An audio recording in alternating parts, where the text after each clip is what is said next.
გამარჯობა ბატონო პრეზიდენტო, დიდი მადლობა რომ გვეწვიეთ. ჩვენ ახლა არტარეაზე ვარ, თქვენ პირველად ხართ აქ.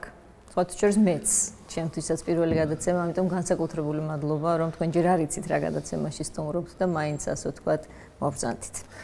გამარჯობა, მივესალმები ჩემთვის ძალიან საყვარელი არხის არტარეას მაყურებელს. გილოცავთ ამ ახალ ფორმატს, კი პირველად ვარ ამ ფორმატში, მაგრამ მანამდე გვიმუშავია ჩვენ ხშირად და მე ვფიქრობ წარმატებულად გვიმუშავია მანამდე თქვენ წინა საქმიანობაში, ასე რომ გილოცავთ და იმედი მაქვს, რომ ეს იქნება ძალიან წარმატებული გადაცემა, იმიტომ რომ საერთოდ საინტერესო და ახალი ფორმატია რამდენადაც ხვდები. მაგრამ ნახოთ რა გამოდის. მადლობთ, მიყვებოდნენ რომ პრეზიდენტი უყურებსო ჩვენს არხსო. კი, ხშირად. ესე იგი აღმოჩნდა რომ მართალია, ხო? რა თქმა უნდა, იმიტომ რომ საკმაოდ საინტერესო გადაცემებია ხოლმე და როდესაც ხარ გადართვის რეჟიმში, ეს ხო ჩვენი მდგომარეობაა, ეხლა რო გადართვის რეჟიმში ხარ. როდესაც არტარეაზე გადადიხარ, საინტერესო განსხვავებულ ემოციას ხედავ ხოლმე, სწორედ გრაფიკასაც ხედავ განსხვავებულ, სადაც საინტერესო არის, იმიტომ რომ ეს განსხვავებული გრაფიკაც მაყურებელს იპყრობს და აქედან გამომდინარე, ჩემ მაინტერესებს ხოლმე და ჩემი ერთ-ერთი, ასე ვთქვათ, გადართვების სერიოზული გაჩერებაა ხოლმე არტარეა. ესე იგი პრეზიდენტს აქვს დრო პულტით ხელში, მაინც თვალი შეგვავლოს მედიას და შეგვაფასოს კიდეც. კი, რა თქმა უნდა და მაინტერესებს ბუნებრივია, მედია არის ის სფერო, რომელშიც მუშაობ. მოდით მაშინ პირველი კითხვა დაუკავშიროთ რაღაცნაირად გადაცემას, პოლიტარტიი, რასაც გულისხმობს ალბათ სავამავლოდ მაყურებელი უფრო ჩვენთან ერთად გაარკვევს ამას, მაგრამ მაინც მოდით ასე დავსვათ კითხვა, პოლიტიკის ხელოვნება. ქვეყანაში არსებობს ასეთი პოლიტიკის ხელოვნება და ვინ ფლობს ამ ხელოვნებას? არსებობენ ასეთი ადამიანები? მომწონს სათაური პოლიტიკის ხელოვნება, იმიტომ რომ ფიქრობ, რომ პოლიტიკა ერთ-ერთი ესეთი კეთილშობილ სფეროთაგანი არის, რომელსაც ადამიანები ემსახურებიან და ემსახურებიან უკვე ბევრი საუკუნის განმავლობაში. პოლიტიკის მიზანი თავისთავად არის შექმნა უფრო ჯამრთელი ცხოვრების გარემო ადამიანებისთვის. შექმნა ჯამრთელი საზოგადოებრივი პროცესი, საზოგადოებრივი ურთიერთობები და ამის სამსახური ჩემი აზრით ძალიან კეთილშობილია თავის არცში. საქართველოში პოლიტიკა ძალიან ინტენსიურია და ძალიან ბევრ ადამიანს მოიცავს ჩვენ ღვთისმადლით ისეთი პოლიტიკური საზოგადოება ვართ. ეს კარგად მეტყველებს ჩვენზე. ხანდახან რა თქმა უნდა ეს ღლის ხოლმე თვითონ ადამიანებსაც იწვევს ზედმეტ ემოციებს, მაგრამ ასეთები ვართ და ქართველების ასეთი დაინტერესებულობა პოლიტიკით გარანტია იმისა, რომ პოლიტიკა იქნება ჯამრთელი და პოლიტიკა იქნება სწორი საქართველოში, იმიტომ რომ მაშინ როდესაც ადამიანი ჩართულია, მას აინტერესებს, იგი აქტიურ ურთიერთობაში არის საზოგადოებასთან, პოლიტიკოსებთან, აქტიურად გამოხატავს თავის პოზიციას.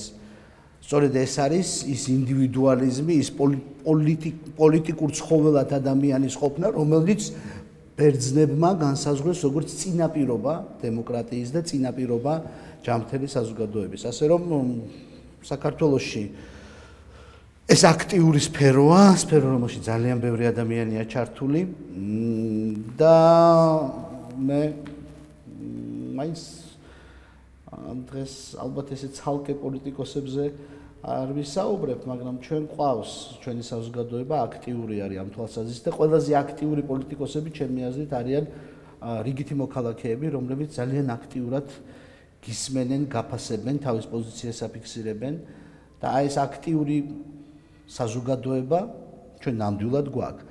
არიან სხვადასხვა ტიპის პოლიტიკოსები, რომლებიც სხვადასხვა ენებით ელაპარაკებიან საზოგადოებას, სხვადასხვა ფორმის დიალოგი აქვს საზოგადოებასთან, მაგრამ საბოლოოდ მე ვფიქრობ, რომ ძალიან აქტიურია ჩვენი პოლიტიკის ხელოვნება, რომლის შემქმნელი ძირითადში არის საზოგადოება. და პოლიტიკოსები პასუხობენ ამას. პასუხობენ, ხო, თქვენ სხვა რაკურსით მიატრიალეთ ახლა ეს შეკითხვა, მაგრამ მე მაინც რას გულისხმობთ, ვინც ფლობს ბერკეტს ხოლმე მართვის. შეგვიძლია ვთქვათ, რომ ის პოლიტიკის ხელოვნებასაც აუცილებლად ფლობს, ტოლობის ნიშანი შეგვიძლია დავსვათ. ვთქვათ, დღეს თქვენ პრეზიდენტი ხართ. სხვადასხვა პერიოდში სხვადასხვანაირად არის. ბუნებრივია საქართველოში, რომელიც ყალიბდება ასე ვთქვათ, კონსოლიდირებული დემოკრატიის ქვეყანად, სახელმწიფოდ, საზოგადოებად, ის ვინც ფლობს პოლიტიკურ ძალაუფლებას, ის ვინც არის ხელისუფლებაში, ავტომატურად ფლობს კიდევაც პოლიტიკის ხელოვნებას. ყოველ შემთხვევაში იმ მომენტში მაინც, როდესაც იღებს ამ ძალაუფლებას და როდესაც ხალხის ნებით და მხარდაჭერით მოდის ხელისუფლებაში. სხვა საქმეა და სხვა დეტალებია რანაირად ეურთიერთებიან საერთოდ პოლიტიკოსები ხალხს. თქვენ რომ ნახოთ სხვადასხვა ტიპის დისკურსი და სხვადასხვა ტიპის დიალოგია ხოლმე საზოგადოებასთან. ზოგი პოლიტიკოსი მაგალითად ესაუბრება პირდაპირ საზოგადოებას. ნება მომეცით ახლა არ გადავიტანო კონკრეტულ სახელებში და გვარებში, იმიტომ რომ ამას რაღაც სხვა ის ექნება, მაგრამ თქვენ თვითონაც შეგიძლიათ გაიხსენოთ ადამიანები, ვინც პირდაპირ ხალხს ელაპარაკება, ხშირად ამ საუბარში ცდილობსო გაამარტივოს მაგალითად თავისი მესიჯი. ზოგიერთი პოლიტიკოსი ესაუბრება არა ხალხს და საზოგადოებას, არამედ შიდა პოლიტიკურ ჯგუფებს და ეს არის დიალოგი სხვა დაუშვათ პარტიებთან ან სხვა პოლიტიკურ ჯგუფებთან. ზოგიერთი უფრო რაღაცნაირად ექსპრესიულია თავის დიალოგში, მაგრამ საბოლოოდ ალბათ ჩემი აზრით ყველაზე დიდი ხელოვნება საქართველოში პოლიტიკის თვალსაზრისით მდგომარეობს იმაში, რომ საზოგადოებას უთხრა სიმართლე. ჩემ შემთხვევაში მაგალითად ეს არის ხშირად ძალიან რთული თემების განხილვა საზოგადოებასთან. პირდაპირ? თუ გადატანით. პირდაპირ სხვადასხვა სტილი რო შევადაროთ პოლიტიკოსების, მაგალითად მე ვესაუბრები თითქმის არასდროს არ ვესაუბრები შიდა პოლიტიკურ ჯგუფებს, იქნება ეს პარტიები თუ სხვადასხვა პოლიტიკური ელიტები თუ გინდა ექსპერტები, არამედ ვესაუბრები საზოგადოებას. და რასაც ვამბობ ხოლმე არის ხშირად ძალიან რთული მესიჯი თავისთავად რო შეაფასო. და იგებთ საზოგადოება როგორც აბსოლუტურად. მე ყოველ შემთხვევაში არ მქონია შემთხვევა რომ საბოლოო ჯამში საზოგადოებას არ გაეგო.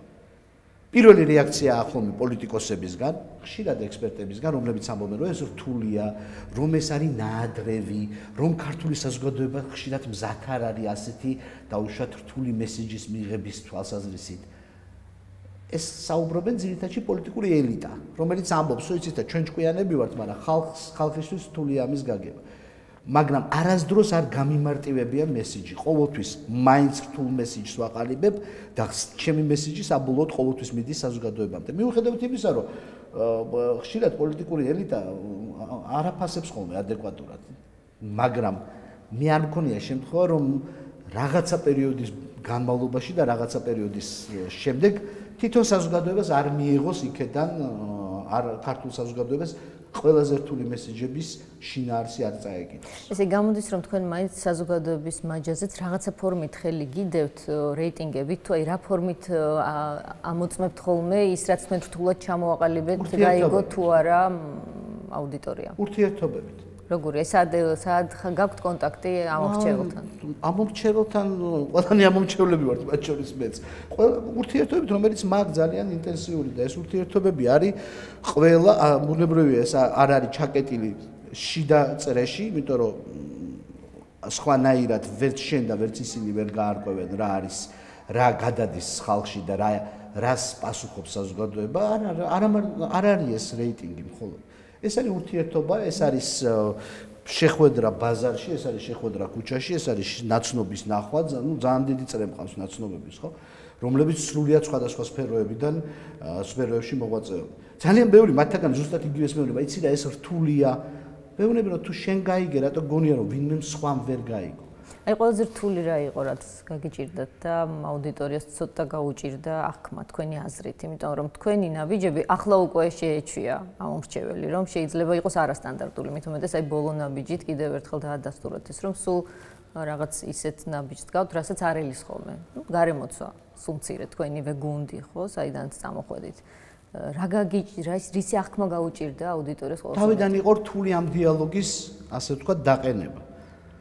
და რასაც მე ვსაუბრობდი, რომ იცით რა, ჩემი პოლიტიკური დღის წესრიგი არ არის კონკრეტული პარტიის. კი, რა თქმა უნდა, მე კოალიციის მხარდაჭერილი კანდიდატი ვიყავი, კოალიციის კანდიდატი ვიყავი, მაგრამ თავიდანვე ითქმებოდა, რომ პრეზიდენტი არ არის პარტიული ფიგურა. და მისი პოლიტიკური დღის წესრიგი არის კონსტიტუციის დაცვა, საზოგადოების ინტერესების დაცვა და არა რომელიღაცა პოლიტიკური პარტიის დღის წესრიგის ასე ვთქვათ, დაფუძნება. და ეს იყო თავიდან რთული, იმიტომ რომ ყველა მიჩვეული იყო, რომ პრეზიდენტი ამა თუ იმ პოლიტიკური პარტიის არა უბრალოდ წევრი, არამედ ლიდერი იყო ხოლმე. და ამ ვითარებაში თავიდან რთული იყო ამის გატანა. ვიცით, ჩემ ამ გადაწყვეტილებას თუ იმ გადაწყვეტილებას აქვს შემდეგი შინაარსი.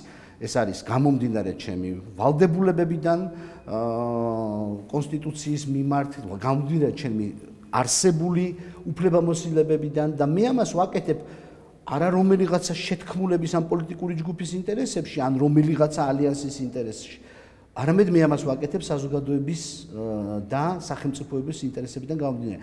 ბუნებრივია, რომ თავიდან ეს იყო რთული, იმიტომ რომ თავისთავად ასეთი ტიპის პრეზიდენტი, რომელსაც აღმასრულებელი ხელისუფლება არ გააჩნია და რეალურად ყოველდღიურ თქვენ პრობლემატიკას ვერ გადაწყვეტს და ამავე დროს რომელიც რომელიღაცა პოლიტიკური ჯგუფის იდეების გამხმოვანებელი არ არის, თავიდან რთული აღსაქმელი იყო და ამას დასჭირდა დრო. და აი ეს დიალოგი და ეს, მაგრამ არასდროს არ გამიმარტივებია დიალოგი საზოგადოებასთან და ყოველთვის ის რაც არის რთული, ვამბობ გულწრფელად, ვამბობ რთულად და ყოველთვის ესმით. და ახლა ბევრად უფრო მეტად ესმით. ესმის საზოგადოებას, მაგრამ ძალიან ხშირად არ ესმის გუნდს, საიდანაც წამოხვედით, ხო, თქვენ საიდანაც ვისი მხარდაჭერითაც გახდით პრეზიდენტი, ახლა სულ არ ვაპირებდი ციტირებას ვინმეს, იმით უმეტეს თქვათ, რომელიმე მოქმედია ყოფილი პრემიერის, მაგრამ მაინც მომხვდა თვალში ბოლო მისი ციტატა თქვენ შესახებ. უპრეცედენტო პრეზიდენტი ყავსო, რომელიც აბსურდში რჩევაო. ასე გაფასებთ ის, ვინც რეალურად მიიჩნევს, რომ თქვენც მოგიყვანათ პრეზიდენტის პოზიციაზე, ასე მიიჩნევს. რამე პასუხი გექნებოდათ აბსურდში დარჩენილ მისი შეფასებით პრეზიდენტს? არა, ბუნებრივია, მე უკვე დიდი ხანია ამ ტიპის დიალოგზე უარი ვთქვი, სხვა შორის ვთქვი თავიდანვე, რომ დაიწყო ჩემი ასეთი ფორმით კრიტიკა, მე მაშინვე ვთქვი უარი ამ ტიპის დიალოგზე. დიალოგზე, რომელიც რაღაცა ქვეტექსტი არის, ცოტა შეურაცხყოფის მიყენება, ცოტა ჭორაობა, მცირე რაღაცა შანტაჟის თუ დამოქრების ელემენტები. მე ამ დიალოგში არ შევდივარ, მაგრამ სიმართლე გითხრათ, ის კი იმას კი ვხედავ, რომ ვინც არ უნდა მაკრიტიკებდეს ამ ფორმით თუ სხვა ფორმით. ნამდვილად ყველა მიცის მე რა ტიპი ვარ, როგორი ტიპის ადამიანი ვარ და რომ მე არასდროს რაც არ უნდა გამაღიზიანონ, ან როგორი აი პრინციპში ნორმას გადაცდენილი სიტყვებიც არ უნდა თქვან ჩემზე, არასდროს არ დამიწყია ან ჭორაობა, ან მართლა შიდა რაიმე თემების გარეთ გამოტანა. არ ყოფილა ასეთ შემთხვევა, ჩემი მხრიდან არც ერთი საუბარი, რომელიც ყოფილა შიგნით, არასდროს არ გამოსულა გარეთ. შესაბამისად, გარკვეულად, იცით, ეს მაძლიერებს ხოლმე, რომ ის ადამიანები, ვინც ჩემზე ძალიან გაბრაზებულიც კი არიან, მაინც აფასებენ ჩემში, რომ იციან ნამდვილად დარწმუნებულები არიან, რომ არასდროს მე არ დამცდება ზედმეტი. თუმცა შეიძლება ეს რომ მოინდომოთ სერიოზულად შეცვალოთ პოლიტიკური სივრცე. რაღაც ისეთ ინფორმაციას, რასაც ფლობთ. არა, პირველ რიგში ეს მიმაჩნია ჩემს იმ თვისებად, რომელიც დადებითია და არანაირად არ მიმაჩნია, რომ რაიმენაირად მე ამ თვისებას უნდა გადავუხვიო და მეორე, არ მგონია, რომ პოლიტიკური სივრცე ასეთი თემებით იცვლება. პოლიტიკურ სივრცეს ბევრად უფრო ობიექტური ღია მაჩვენებლები აქვს, რომლის თაობაზე ჩვენ შეგვიძლია საუბარი, რომლის განხილვა შეგვიძლია და ასეთი დეტალებით ან ასეთი ტიპის საუბრით ბუნებრივია ვერავინ ვერ მოიგებს. შესაბამისად, ამ დიალოგში მე ბუნებრივად როგორც ადამიანს ბუნებრივია არ მსიამოვნებს ეს ყველაფერი, არც შევჩვეულ ვარ ასეთ რაღაცას, არ ვეჩვევი, არც უნდა შეეჩვიო სხვა შორის, არ უნდა რაღაც თვალსაზრისით სქელკანიანი არ უნდა გახდე და არ უნდა შეეჩვიო ამას. მაგრამ მივეჩვიე და შესაბამისად აი ასეთი დიალოგია, რომელშიც მე ვფიქრობ, რომ მე შემომაგ პოზიტიური იმპულსი იმით, რომ ამას ვისმენ, და ვცდილობ ეს ყველაფერი გადავიტანო სხვა, თუნდაც უფრო ევროპული, თუნდაც უფრო შვიდი დიალოგის კონტექსტში და ჩემი აზრით ეს გამომდის კიდევაც. არის ასეთი კითხვა ხოლმე, რაზეც პასუხი რეალურად თქვენც მიგინიშნებიათ არაერთხელ სხვა პოლიტიკოსებსაც, რომ ვინ მართავს ქვეყანას. გასაგებია, რომ ძალიან ხშირად გასაგებიც ხდება კულუარულად აქტივობა ყოფილი პრემიერის, ხო? ჩემი აზრით, ქვეყანას მართავს საქართველოს მთავრობა და კოალიცია ქართული ოცნება, როგორც არჩევნებში გამარჯვებული ძალა. ეხლა ვისა აქ გავლენა ქვეყნის მართვაზე, ეს სხვა საკითხია. ეს ძალიან მნიშვნელოვანია და ძალიან მნიშვნელოვანია, რომ ამას პირდაპირ გავცეთ პასუხი. ქვეყანას მართავს კოალიცია ქართული ოცნება, მას აქვს პასუხისგებლობა ყველა ნაბიჯზე, რომელსაც ის დგავს, ქვეყანას მართავს მთავრობა პრემიერ ღამრიბაშვილის ხელმძღვანელობით. შესაბამისად, ყველა თავის გადაწყვეტილებაზე ბუნებრივია ბატონი ირაკლია პასუხისგებელი. ვის აქვს გავლენა პროცესზე? ეს სხვა თემა არის და სხვა საკითხია. აქედან გამომდინარე პასუხისგებლობა, როდესაც ვართ ხელისუფლებაში, არის ჩვენზე კონკრეტულ სახელზე და გვარზე, კონკრეტულ ადამიანზე. ბატონო გიორგი, თქვენ ახლა ჩვენ მოგვიყევით რის დამკვიდრებას ცდილობთ. საზოგადოების ნაწილისთვის გასაგებია. თქვენც ამის იმედი გაქვთ, რომ რას აქტივობებს, თქვათ, რა ნაბიჯებს გავს პრეზიდენტი, ეს უმეტესობას ესმის კარგად. რა მოდელი დაგხვდათ? აი რა იმემკვიდრევეთ პოზიტივი თქვენი წინამორბედებისგან? თქვენ არასდროს გისაუბრიათ ბევრი წინამორბედების, თქვათ, გამოცდილებაზე, რაც აუცილებლად მისაღები შეიძლება და ყოფილიყო თქვენთვის მიხეილ სააკაშვილზე უფრო მეტი გაქვთ ნასაუბრები. ნაკლები სხვა პრეზიდენტებზე. ეცით მიხეილ სააკაშვილზე იმდენი მაქვს ნასაუბრები და თანამედროვე ტექნოლოგიების პირობებში ამის ყველაფრის ამოწევა შეიძლება, იმიტომ რომ ეს ყველაფერი ხდებოდა ეთერებში და ბუნებრივია ყველაფერი არსებობს, რომ მე არ ვთვლი ჩემ თავს ვალდებულად, რომ აქტუალური გავხადო სააკაშვილზე დისკუსია. პირველ რიგში მოდით გავიხსენოთ თვითონ სააკაშვილის პერიოდი, როდესაც საქართველოს მეორე პრეზიდენტის ბატონი ედუარდ შევარდნაძის ირგვლივ ტრიალებდა მთელი პოლიტიკა. აი შევარდნაძის დროს ესე იყო, ახლა ესეა. შევარდნაძის დროს ესე იყო. ეს ყველა დაიღალა ამითი შევარდნაძის პერიოდშიც კი და თვითონ აი ამის მუდმივი გამეორებით, რომელსაც ახორციელებდა მაშინ პრეზიდენტი სააკაშვილი და ნაციონალური მოძრაობა. მეორე საკითხი მდგომარეობს იმაში, რომ სააკაშვილი ჩემი აზრით არ ქმნის პოლიტიკურ დღის წესრიგს და შესაბამისად მისი განხილვა ჩემი თემა არ არის. მე არა მაქვს შეიძლება ზოგიერთ პოლიტიკოს აქვს იმის კომპლექსი, რომ ბოლომდე ვერ დაამთავრა სააკაშვილთან, ასე ვთქვათ, ურთიერთობა. მე სააკაშვილის კრიტიკა დავიწყე 2003 წელს და დავამთავრე 2012 წლის 1 ოქტომბერს. ჩემთვის ამ მომენტიდან სააკაშვილის განხილვა დასრულდა. ეს ერთი მომენტი. მეორე, მე რომ ვიყო პოლიტოლოგი ან პოლიტიკის ისტორიის ექსპერტი, რა თქმა უნდა, მე მიმოვიხილავდი სააკაშვილსაც, შევარდნაძესაც, გამსახურდიასაც და ალბათ სხვა პოლიტიკურ ლიდერებსაც, მაგრამ ეს ხო არ არის აქტუალური ჩემთვის როგორც პოლიტიკოსისთვის, იმიტომ რომ რამდენიც მე არ უნდა ვილაპარაკო სხვა პრეზიდენტებზე, ეს საინტერესოს გახდის იმ პრეზიდენტებს და არა ჩემს პოზიციას და ჩემთვის როგორც პოლიტიკოსისთვის მნიშვნელოვანია ის კი არა რას ფიქრობს საზოგადოება ვიღაცა სხვა პოლიტიკოსზე, არამედ ის რამდენად საზოგადოებასთან მიმაქვს ჩემი პოზიცია. აქედან გამომდინარე მე არ ვიხილავ და არც მგონია რომ ამ ეტაპზე მე ამ დეტალების განხილვაში უნდა შევიდე. თქვენ დღის წესრიგში არ არის ეს. არა, არ არის, იმიტომ რომ სააკაშვილი რო იყოს ახლა დაუშვათ რაღაცა მოქმედი პოლიტიკური ფიგურა, რომელიც ისეთ რაღაცას ამბობს, რასაც მე პასუხი უნდა გავცე, ასეთი შემთხვევები რამდენჯერმე ყოფილა, როდესაც მე მივიჩნიე, რომ სააკაშვილი როგორც პოლიტიკოსი შეეხო მართლა მნიშვნელოვან თემებს. როცა ის საუბრობდა, როდესაც მაგალითად გადაწყვიტა, რომ ჩვენებას არ მისცემს. ეს მე მივიჩნიე, რომ არის მართლა საქართველოს სახელმწიფოებრიობისთვის ცუდი. სააკაშვილისთვის კარგი და ცუდი კი არა, სახელმწიფოებრიობისთვის ცუდი და მე მოუწოდე მას, რომ მიეცა ჩვენება. როდესაც სააკაშვილი გამოვიდა აი ახლა სულ ახლახან ნაციონალური მოძრაობის მიტინგზე ჩართვით და საუბრობდა ხელისუფლების შეცვლაზე. მე ეს მიმაჩნია, რომ არ არის სწორი, იმიტომ რომ საქართველოს სახელმწიფოს მოქმედი პოლიტიკოსი არ არის, ის უკრაინელი პოლიტიკოსია. და როდესაც ის უკრაინის ხელისუფლების წარმომადგენელი ქართულ სახელმწიფოზე ლაპარაკობს, მე ეს მიმაჩნია პრინციპულად არასწორი. საქართველოს მოქალაქეებმა რაც უნდა შეუძლიათ ის თქვა პრეზიდენტის მთავრობას. შესაბამისად არ განვიხილავ და არ შევდივარ ამ დისკუსიაში, არ არის ჩემთვის საინტერესო და რატო განვიხილავ. აი თქვენ ერთხელ რომ ააწყეთ როგორც პოლიტოლოგმა გახსოვთ იდეალური პოლიტიკოსის მოდელი იუმორით.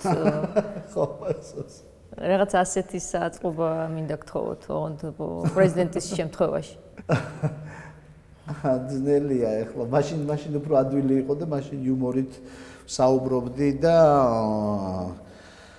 ბუნებრივია ახლა ესე ექსპრომტად ამას ვერ ვიტყვი, მაგრამ ყოველ კონკრეტულ ვითარებას ალბათ კონკრეტული პოლიტიკური ფიგურა სჭირდება და კონკრეტული პოლიტიკური ფიგურა ერგება და მეტიც, ყოველი კონკრეტული პოლიტიკოსი თავის თავს არგებს კიდე ვითარებას. შესაბამისად მე ახლა უფრო საკუთარი თავის აწყობის პროცესში ვარ და უფრო საკუთარ თავზე მუშაობის პროცესში ვარ, ვიდრე აბსტრაქტულად ვიღაცაზე ვისაუბრო. იუმორი ახსენეთ ძალიან რთულ სიტუაციებში თქვენ ხშირად მიმართავდით ხოლმე ამ მდგომარეობას და არა მხოლოდ საკუთარ თავსაც ირთობდით ხოლმე, აი ხანდახან ამ სიტუაციით პირდაპირ ასეც რომ ვთქვა და მაყურებელსაც ართობდით ხშირად ძალიან რთულ სიტუაციებში. ახლა ახერხებთ ამას, გასაგებია რომ საჯაროდ უფრო იზღუდავთ თავს, მაგრამ რაღაც გარემოცვაში მაინც და რაზე ერთობით შეგიძლიათ, აი პოლიტიკური პროცესებით გართობას ახერხებთ? იუმორის გარეშე ძალიან რთულია, რთულ ვითარებიდან გამოსვლა, აბსოლუტურად გეთანხმებით და რთულია, როდესაც სიტუაცია ვითარება იძაბება, თვითონ გუნდშიც ქართველებში, რომლებიც არიან ძალიან ემოციური ადამიანები, შეინარჩუნო საღი აზრი და რაციონალიზმი. იუმორი კრიტიკულ ვითარებაში გაძლევს შესაძლებლობას შეინარჩუნო სიმშვიდე, იმიტომ რომ შენ ტემპერატურას დაბლაწებ და ბუნებრივია ეს არის ჩემი მუშაობის ყოველდღიური რეჟიმი. და ალბათ ძირითადში საკუთარ თავზე ვდგავ ხოლმე რაღაცა იმ სკეჩებს რომ და აი ამით ვართობ ხოლმე და ვწევ ტემპერატურას დაბლა. იმიტომ რომ თავარი პოლიტიკურ ვითარებაში, როდესაც რაღაცა სირთულე არის, ეს არის არ შეხვიდე ამ ვითარებაში, არ დაიძაბო და თუ შეხვალ ამ ვითარებაში და დაიძაბები, ვეღარ შეაფასებ ვითარებას ობიექტურად, შვიდად, რაციონალურად. და კრიზისულ სიტუაციაში იუმორი წუთას ხსნის ამ ტემპერატურას და შეგიძლია მე შვიდად გაიაზრო ვითარება და კი ბუნებრივია რომ განსაკუთრებით რთულ ვითარებებში ასე მუშაობ და ასე ვაგრძელებ. მე რამდენჯერმე ვეცადე წარმოვედგინა კულუარულად თქვენს საახლობლოში მაინც ალბათ სავარაუდოდ ბევრს ხუმრობთ იმაზე, იმ სასახლიდან უნდა გამოხვიდეთ თუ არა. ეს იმიტომ რომ შეუძლებელია ამ თემაზე სერიოზული თქვათ საუბარი თუ არ მიმართავთ თქვათ კონსტიტუციას და ასე შემდეგ. სკეჩები მაქვს დადგმული დუშეთში, როგორ ვატარებ ხოლმე, სადაც მე ვცხოვრობ დუშეთში, იქ როგორ ვატარებ საზეიმო დახვედრას ჯარით, როგორ პარალელურად ესე იგი საერთაშორისო დელეგაციებს ჩემი ციცრები ხვდებიან და ძაღლები და ძალიან ვერთობი კი ამას, მაგრამ ალბათ ცოტა ზედმეტად იმაში გადავდივარ რაღაც ხუმრობაში, მაგრამ კი ეს მაქვს უკვე დადგმული მთელ ამბებად როგორ გადავდივარ, სადაც ვცხოვრობ ფაქტიურად, რაც გამიადვილებს მუშაობას, იმიტომ რომ აღარ დამჭირდება სიარული, მაგრამ იქ როგორ მივიღებ საერთაშორისო დელეგაციებს. დაჩაგრულად არ გზნობთ თავს ყოველ შემთხვევაში იმის გამო რომ ხშირად გიქცევათ თქვენივე ყოფილი გუნდი, ისე ვთქვათ, ყველაზე მარტივად უცნაურად. არა, დაჩაგრულად ნამდვილად არ ვგზნობ მე. გაგდებენ სასახლიდან, ხო? აი ეს პირდაპირ ხანდახან ასე აგდებენ პრეზიდენტს, ეს საკმაოდ კი. არა, არ ვგზნობ, იმიტომ რომ ყველაფერთან ერთად ნათლად ვიცი, რომ ყველა იმ ადამიანისთვის, რომელიც პოლიტიკოსი იქნება თუ ექსპერტი იქნება თუ რიგითი მოქალაქე იქნება, რომელიც იტყვის, რომ მე უნდა დავთმო ეს საკითხი, ნათლად ვიცი, რომ დღეს თუ არა, ხვალ ისინი აუცილებლად გაიაზრებენ, რომ ჩემი ეს ნაბიჯი უარყოფითი იქნება, უარყოფითად აისახება მათზე. რომ იმით რომ მე ამ საკითხს ასე პრინციპულად და რთულად რა თქმა უნდა და ბევრად კომფორტული იქნებოდა ეს საკითხი რომ არ ყოფილიყო საერთოდ ასე პრინციპულად ვუნარჩუნებ მათაც თავისუფალ არჩევანს და იმის თქმის უნარს რომ აი რაც თავისუფალმა ადამიანმა გადაწყვეტა მნიშვნელობა არ აქვს ვინ არის პრეზიდენტია, პრემიერია, რიგითი მოქალაქეა ამ ქვეყანაში მათი უფლებები დაცული იქნება იმიტომ რომ სხვანაირად რო დავატრიალოთ ხალბატონო ნინო ძალიან ადვილი იქნება მერე ადამიანების ასე ვთქვათ გადაადგილება ერთი ადგილიდან მეორეში თუ პრეზიდენტს გადაადგილებენ სხვა შორის აი საზოგადოებას ახსენებ თქვენ და განსაკუთრებით მნიშვნელოვანი და ძვირფასი ალბათ თქვენთვის როგორ აღიქვამს გარემო ხომ და არა ვთქვათ რომელიღაცა წრე თქვენს გზავნილებს ამაზე უკვე თქვით.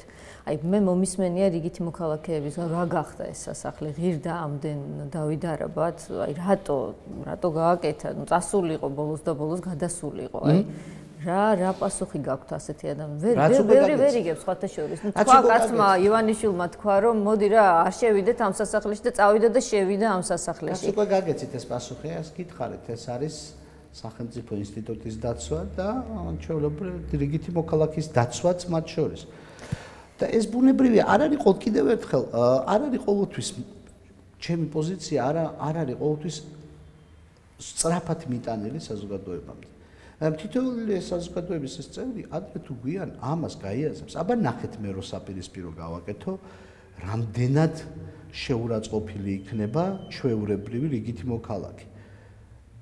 იმიტომ რომ ქვეყნის შიგნით იქნება თუ ქვეყნის გარეთ ამ მოქალაქეებს ხო ესე დაელაპარაკებენ, თქვენი ქვეყნიდან არა ხართ, სადაც ასე ამოძრავებენ თქვენ პრეზიდენტს.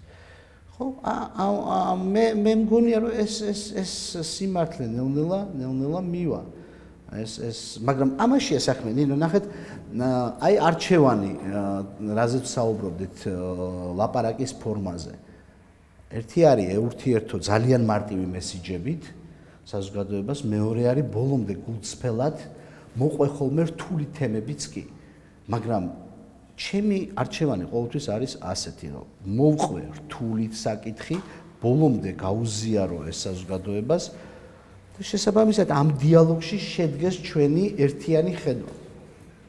ამიტომ მე ამას არ ვამარტივებ და არ ვამბობ რაღაც მარტივი მესიჯებით აქ არ გამოვდივარ. მე აქ ყვები იმ მესიჯს რომელიც ძალიან მნიშვნელოვანია. მე აქ ყვები იმ გზავნილს რომელიც უკავშირდება ინდივიდის უფლებებს, ინსტიტუციონალიზმს ინსტიტუტების დაცვას, ძალთა ბალანსს.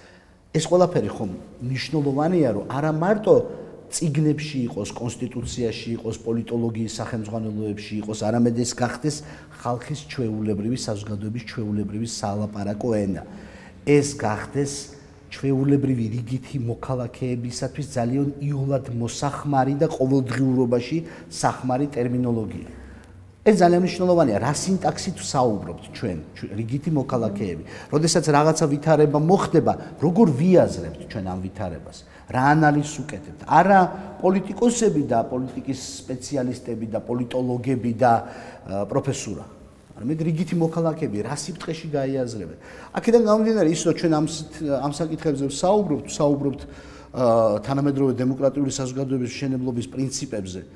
ეს ძალიან დიდი მუნგებიანი საკითხია. შეიძლება თემა თავისთავად არ არის საინტერესო და აქტუალური, მაგრამ თემის განხილვაში ხდება აი ამის მოთელვა. როგორც ჩანს, მაინც თქვენ მიგაჩნიათ, რომ მოახერხეთ ის, რაც მიზნად დაისახეთ ამ ეტაპისთვის ყოველ შემთხვევაში. ცვლილების შეტანა პრეზიდენტის აი ახალი მოდელის როცა ფორმულირება. მე ვფიქრობ, არა, ჯერ ვერ მოახერხე, ეს რთულია საზოგადოებისთვის. კი არა, ხშირად ექსპერტებისთვის ბოლომდე გაუგებარია ახალი მოდელი კონსტიტუციის, მით უმეტეს მუდმივად ხდება იმაზე აპელირება, რომ ეს უნდა კიდე შეიცვალოს, იქ რაღაცა დეტალებია და ასეც არის დასახვეწია რაღაც საკითხები. მაგრამ მთავარი ჩემთვის არის არა მარტო კონსტიტუციის მოდელის გატანა. მთავარი არის ის დისკუსია, რომელიც ახლა წარმოებს რა ტიპის საზოგადოებრივი პოლიტიკური ინსტიტუტები უნდა ავაშენოთ. აი ამაზე დისკუსია ჩემთვის მნიშვნელოვანი, იმიტომ რომ ეს მანამდე ნაკლებ ხდებოდა. ეხლა საზოგადოება და პოლიტიკური ჯგუფები ბევრად თავისუფალი არიან ვიდრე წინა პერიოდში. შესაბამისად დისკუსიის საგანი ხდება უკვე ძალიან მნიშვნელოვანი თემები, რომ კი გასაგებია ჩვენ ვაშენებთ დემოკრატიას. მაგრამ ქართული დემოკრატია არის სპეციფიური, იმიტომ რომ ყველა ქვეყნის დემოკრატია სპეციფიურია. საფრანგეთის დემოკრატია განსხვავდება ბელგიისგან, ინგლისისგან, შეერთებული შტატებისგან. შესაბამისად იმისთვის რომ შენ ააშენო სახელმწიფო, შენ უნდა ააშენო მაქსიმალურად შენი კულტურის იდენტური სახელმწიფო. მე ყოველთვის ვუსვავ ხოლმე ხაზს, რომ ქართული კულტურა თავისი აზრით და არსით ნამდვილად ევროპულია, ის ორიენტირებული ევროპულ ღირებულებებზე, მაგრამ პოლიტიკური სისტემის აგება ეს ჯერ კიდევ გასაკეთებელია. ერთია შენ კულტურულად, როგორც ინდივიდი, როგორც ოჯახის წევრი, როგორც დაუშვათ კულტურის აღმქმელი სუბიექტი, ადამიანი, რომელიც დაუშვათ კითხულობ რაღაცა ლიტერატურას, ან უყურებ ფილმს, ან ქმნი ნახატს.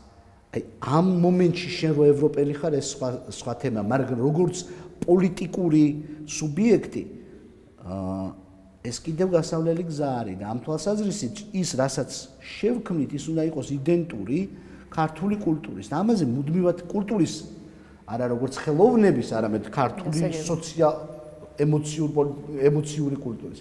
ეს ძალიან საინტერესო დიალოგია და ამ დიალოგის გამარტივება არაფრის დიდებით არ შეიძლება და ეს არის ჩემთვის ძალიან საინტერესო ამაში მონაწილეობა. რანაირად შევქმნით ჩვენ ქართულ სახელმწიფოს. რა თქმა უნდა დემოკრატიულს, რა თქმა უნდა თავის კონსტიტუციით, რა თქმა უნდა თავის ძალთა ბალანსით, პარლამენტით, აღმასრულებლით და ასე შემდეგ სასამართლოსი, მაგრამ როგორი პოლიტიკური ტრადიცია იქნება აქ. და ეს ძალიან საინტერესო პროცესია და ბუნებრივია ამ პროცესში მე ვერ ვიტყვი რომ ამას მივახციე. ჯერ კიდევ ამ დისკუსიის პროცესში ვარ. შეიძლება და არ შეიძლება და არც გეყოთ. რაღაცა დონეზე მისაყვანათ ამ პროცესის გეკნებათ თუ არა, ისე ფიქრობთ თუ არა, შეუძლებელი არ ფიქრობდეს ადამიანი მეორე ვადაში მოუნდება თუ არა კიდევ პრეზიდენტობა, არასდროს ეს არ გითხოვთ.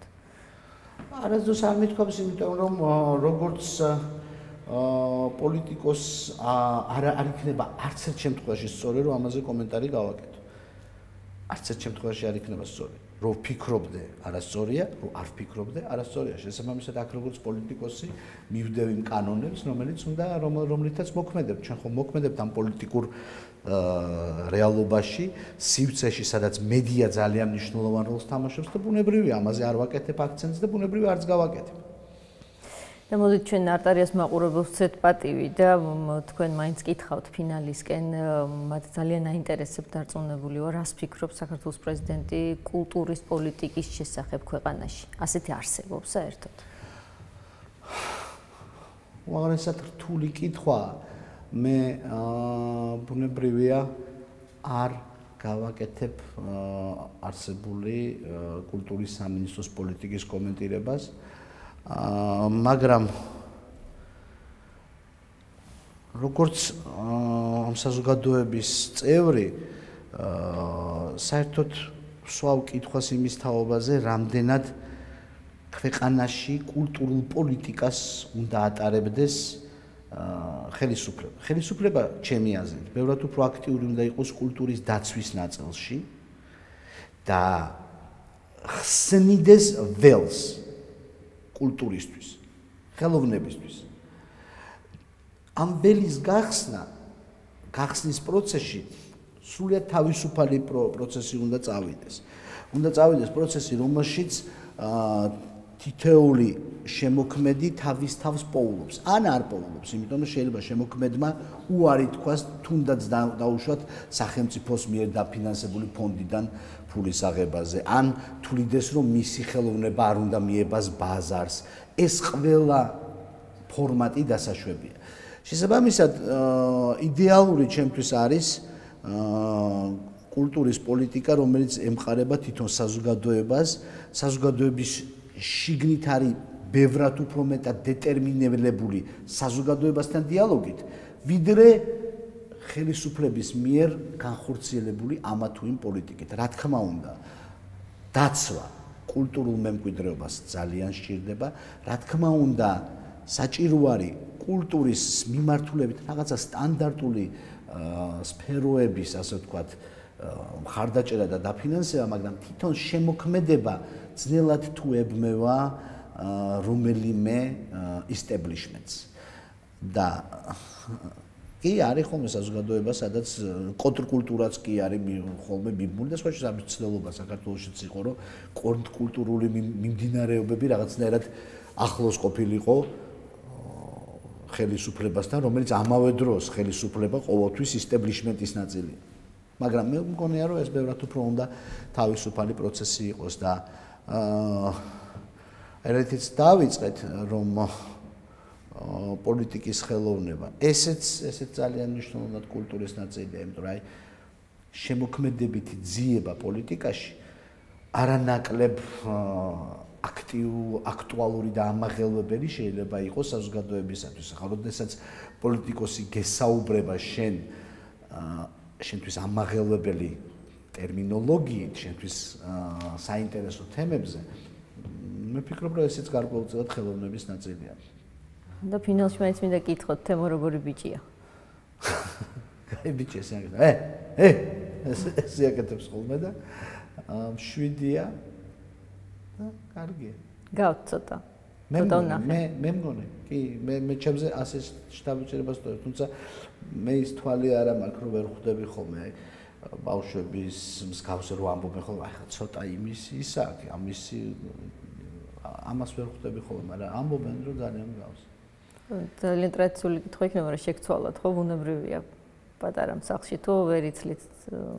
არა, როგორ ვერ ვიცი. ბევრ დროს ალბათ კი, ახლა სულ უფრო მეტად და მეტად, იმიტომ რომ მანამდე მაინც ძალიან პატარა იყო და ის რაც აღქმადია ბევრად უფრო მეტად ქალბატონებისთვის, გამომდინარე მათი ასე ვთქვათ, უფრო სიახლოვით, უფრო ინტუიტური გაგებით, თითოეულ მიმიკასთან ბავშვის ბევრად უფრო უხეში არის მაინც კაცის სენსორები, ყოველ შემთხვევაში ჩემი და სანამ არ დამიწყო, სანამ არ შემოვიდა ასე კონტაქტში, რაღაცას არ მეუნებოდა, ასე ნაკლებად იპყრობდა, მაგრამ ეხლა უკვე კომუნიკაცია რო გვაქვს და რომ ვურთიერთობთ, სულ უფრო მეტად ვურთიერთობ და მეტად მაინტერესებს. კარგი მდგომარეობა. და მოდით მოგილოცავთ დღევანდელ დღეს კი ფინალია გიორგობის, მაგრამ თქვენი მფარველი ანგელოზის დღეა და გილოცავთ. ეჭვი მაქვს, რომ მესახელი თქვენთვის მაინც არის რაღაცა დატვირთვის მატარებელი. მორგებული გაქვთ. ყოველ შემთხვევაში. კი, ბუნებრივია, მადლობ თქვენს გილოცავთ, მაყურებელს ულოცავ. ხო, ლამაზი და საინტერესო ანგელოზია და ლამაზი ამბავია თვითონ წმინდა გიორგის და საქართველოში განსაკუთრებით აქტუალურია, ეთყობა ძალიან თანხმედრია ჩვენს ღირებულებებთან მებრძოლი, რომელიც ეწამება ამავე დროს. და კი მიყვარს ეს დღეც, მიყვარს ჩემი სახელიც და კიდევ ერთხელ გილოცავ თქვენს. დიდი მადლობა. წარმატებებს გისურვებთ. მადლობთ.